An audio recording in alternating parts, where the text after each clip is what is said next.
Hola, ¿qué tal? Voy a tratar de iniciar otro vídeo del curso que va a estar centrado fundamentalmente en un protocolo que hemos consensuado entre diferentes personas, tanto del ámbito de adultos como del ámbito pediátrico, de España, de Latinoamérica y recientemente se han incorporado a este grupo tanto el doctor Perosi como el doctor Kemani ayudándonos a hacer este consenso. Este consenso está basado en la mejor evidencia posible que hemos encontrado, tanto para el tema específico del distrés respiratorio agudo como en neumonías en general, y hemos tratado de focalizarlo en esta pandemia específica del COVID-19. Y en relación con esto, pues hemos tratado de hacer una especie de semáforo de verde, amarillo, rojo, en base a ese tipo de evidencia. Encontrándonos con evidencias claras, tanto de metaanálisis como de ensayos clínicos, a otras evidencias más inferiores, basadas en lo que puede ser experiencias personales comunicadas en estos días pues desde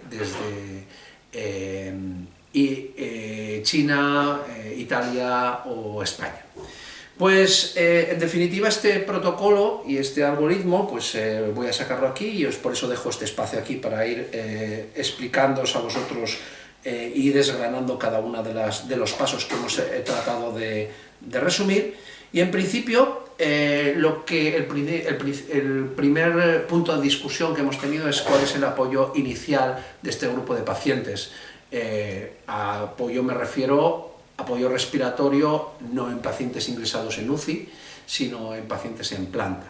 Teniendo en cuenta de que se trata de una neumonía vírica, y uno de los objetivos dentro de las neumonías sería intentar reclutar esos alveolos. Ya tenemos algunos datos de neumonías aunque no sean víricas, pueden ser extrapolables tanto en el ámbito de adultos como en el ámbito pediátrico.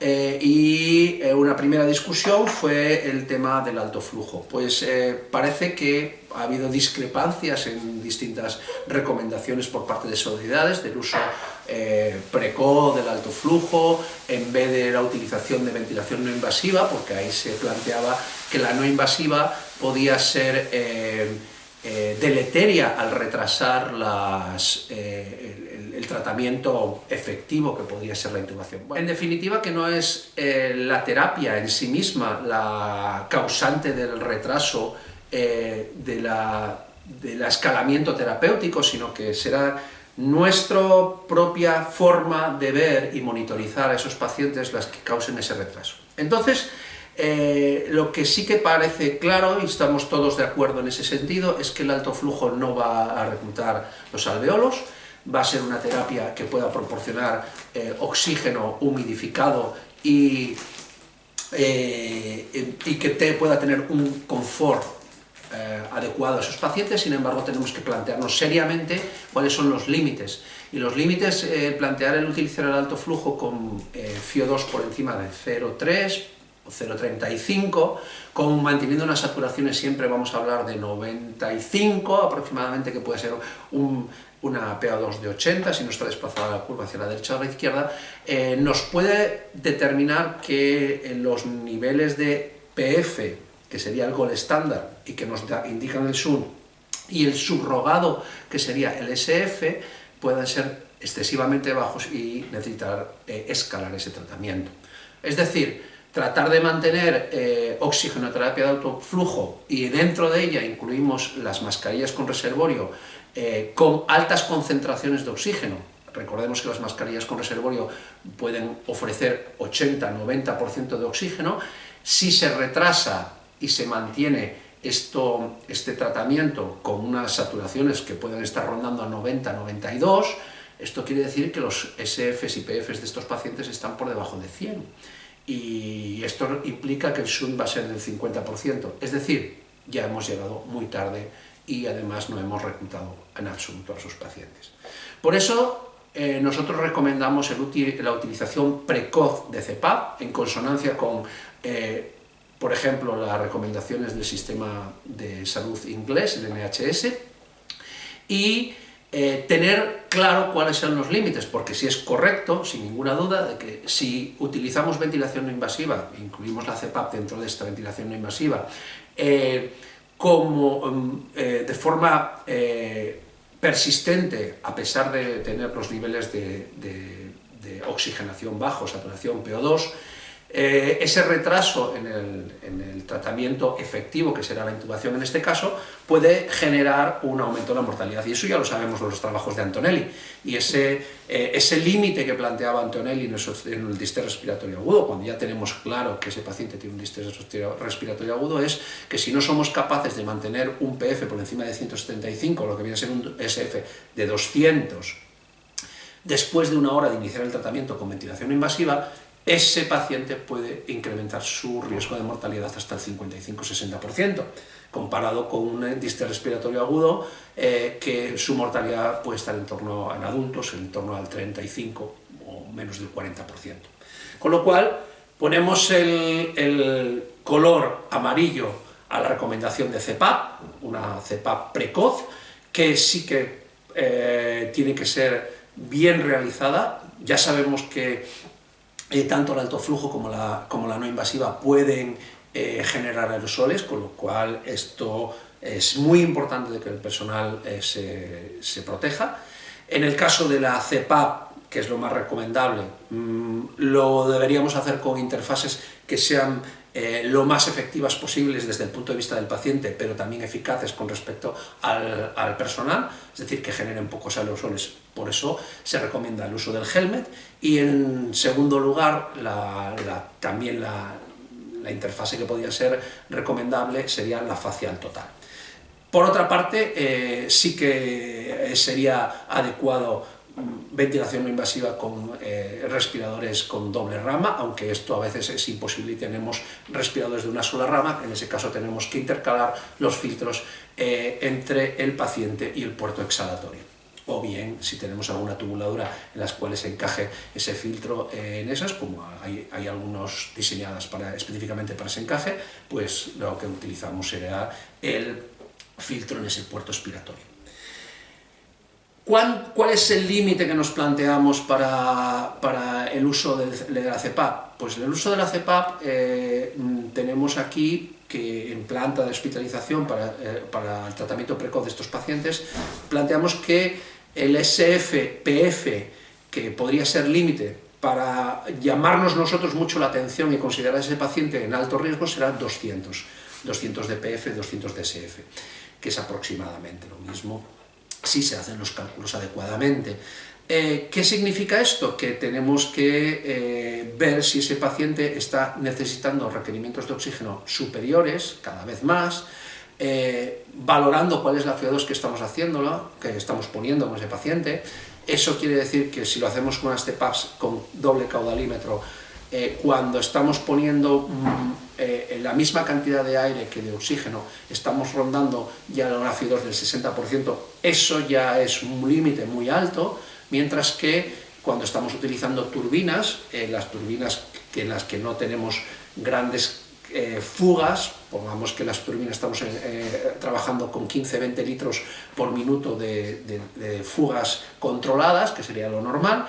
Si añadimos un flujo de oxígeno externo con una TC de oxígeno, nos encontramos que aproximadamente la FO2 que vamos a tener es el 50%. Es decir, no vamos a poder alcanzar grandes requerimientos de oxígeno, pero sí que va a servirnos mucho para entrenar al personal que tenemos en las plantas en los límites adecuados. Es decir, el límite a partir del cual tenemos que plantearnos que la cosa ya no está yendo correctamente será un 50% de FO2, y esto se traduce en un SF-PF de 200, y ahí ya tendríamos que plantearnos la posibilidad de que tengamos que escalar el tratamiento a intubación.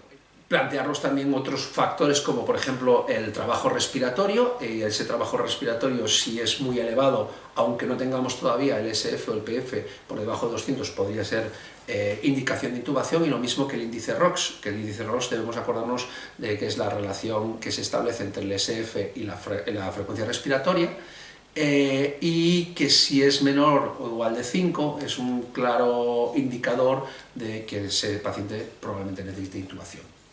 Entonces, esa sería ya la siguiente fase, la intubación límite, muy fácil de recorrernos, ese SF de 200. FIO2 50-60%, ya la cosa se encuentra en una situación claramente difícil, y ahí dependerá de los recursos de los cuales dispongamos, de los respiradores, de las camas de UCI y de otra serie de condicionantes que ya dependerán de las condiciones locales. Cuando pasamos a la intubación, se plantea que la posibilidad de que el paciente en esas situaciones de clara hipoxemia, si se mantiene en ventilación espontánea, pueda generarse una alta incidencia de SILI, de Self-Induced Lung Injury, con lo cual se plantea la recomendación de sedación y relajación. Relajación, ¿cuánto tiempo? No lo podemos saber, las dudas nos surgen por los trabajos publicados, los ensayos clínicos. 48 horas es un número que debemos recordar, pero puede ser que se necesiten más días. La programación inicial plantearíamos un volumen corriente de 6 mililitros por kilo, una driving pressure a ser posible menor de 15, por tanto una presión meseta entre 28 y 30. ¿Y cuál será el nivel de PIP que nosotros recomendamos inicial? Pues aquí tenemos que hacer incidencia sobre las características del distrés respiratorio agudo que ya hemos adelantado en este grupo de pacientes de COVID. En este grupo de pacientes de COVID parece que muchos de ellos tienen una compliance normal o elevada, y el utilizar PIPs muy altas puede generar sobredistensión, con lo cual indicamos que la PIP inicial puede estar en torno a 10, 12. Sabemos por los datos que nos han transmitido desde Italia, China y en España, en las ciudades en las cuales ha habido más incidencia, que los niveles de PIP en los cuales están variando en estos pacientes están entre 12 y 18, o sea, 15 es un buen número para acordarse en el evolutivo, y lo indicado, a lo mejor el nivel de PIP que vamos a tener que plantearnos 10-12, tenemos luego que titularlo, esa es nuestra recomendación, titular cuál es el mejor nivel de PIP. Ya he indicado que probablemente en estos pacientes estaremos en torno al 15. Y esto es una alta recomendación, hacer la titulación de esta PIP. Una vez titulado, nos vamos a plantear que otra de las recomendaciones con mayor grado de soporte sería el prono precoz. Parece que el prono mejora mucho la oxigenación en este tipo de pacientes, y mantener el prono de incluso más de 16-24 horas, que puede ser en algunos casos, en algunos sitios se recomienda que se planteen pronos prolongados si la situación lo permite en ese paciente, ya que se sabe que al despronar esos pacientes van a disminuir la oxigenación. Las maniobras de reclutamiento. Las maniobras de reclutamiento, por las características de este grupo de pacientes de SDRA atípico del COVID, están bastante discutidas, y al menos las maniobras de reclutamiento agresivas. Nuestra recomendación es, se pueden plantear maniobras de reclutamiento, sobre todo si somos incapaces de hacer pronos por falta de personal o cualquier otro condicionante de esas unidades de cuidados intensivos. Maniobras de reclutamiento puedan permitir disminuir el número de pronaciones, supinaciones que vayamos a hacer en estos pacientes. Planteamos que las maniobras de reclutamiento, os dejamos un algoritmo que está basado en una modificación del algoritmo de maniobras de reclutamiento recomendado por el doctor Amato.